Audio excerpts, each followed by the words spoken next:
દેશના શ્રમિકો અને યુવાનોને આર્થિક રીતે સશક્ત બનાવવા અને રોજગારીની નવી તકોનું સર્જન કરવાના ઉદ્દેશ્ય સાથે અંકલેશ્વર જીઆઈડીસી ખાતે પ્રધાનમંત્રી વિકસિત ભારત રોજગાર યોજના અંતર્ગત પ્રોત્સાહન રાશિ વિતરણનો એક ભવ્ય અને વિશેષ કાર્યક્રમ યોજાયો હતો. ભારત સરકારના શ્રમ અને રોજગાર મંત્રાલય હેઠળની કર્મચારી ભવિષ્ય નિધિ સંગઠન પ્રાદેશિક કચેરી ભરૂચ દ્વારા આયોજિત આ જિલ્લા કક્ષાના મહત્વપૂર્ણ કાર્યક્રમમાં રાજ્યના જળસંપત્તિ મંત્રી ઈશ્વરસિંહ પટેલ ખાસ ઉપસ્થિત રહ્યા હતા. રોજગાર યા કારોબાર સાથ હૈ ભારત સરકારના મજબૂત સંકલ્પ સાથે વડાપ્રધાન નરેન્દ્ર મોદી દ્વારા દેશભરમાં લાભાર્થીઓને ડિજિટલ માધ્યમથી પ્રોત્સાહન રાશિનું વિતરણ કરવામાં આવ્યું હતું, જેનું જીવંત પ્રસારણ અંકલેશ્વર ઇન્ડસ્ટ્રીઝ એસોસિએશનના બેલ સેમિનાર હોલ ખાતે ઉપસ્થિત તમામ મહાનુભાવો અને શ્રોતાઓએ નિહાળ્યું હતું.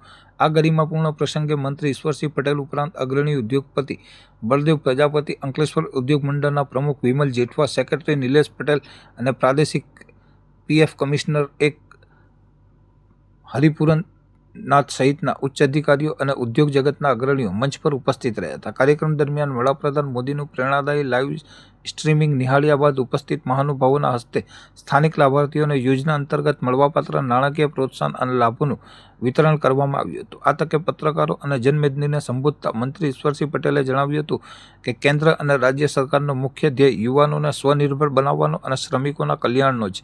આ યોજના દેશના યશસ્વી પ્રધાનમંત્રી આદરણીય શ્રી નરેન્દ્ર મોદી સાહેબે આજે પ્રધાનમંત્રી વિકસિત ભારત રોજગાર યોજના હેઠળ આશરે 24 કરોડના પ્રોત્સાહિત વિતરણ થયું છે. પ્રથમ વખત રોજગાર મેળવનારા કર્મચારીઓને 15,000 સુધીનું પ્રોત્સાહન પણ મળ્યું છે.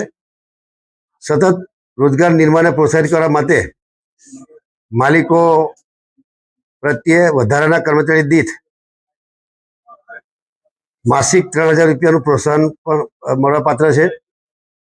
PMVBRY યોજના રોજગાર નિર્માણ, રોજગારના ઔપચારિકરણ અને સામાજિક સુરક્ષા માટેના બનાવવામાં આવ્યું છે.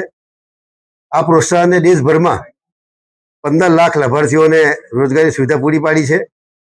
આ યોજના 1 ઓગસ્ટ 2025ના રોજથી અમલમાં છે અને એમાં 99,446 કરોડના બજેટ સાથે આ યોજનાનો ઉદ્દેશ 2 વર્ષના ગાળામાં 3.5 કરોડથી પણ વધુ રોજગારીનું સર્જન ને પ્રોત્સાહિત કરવાનો છે.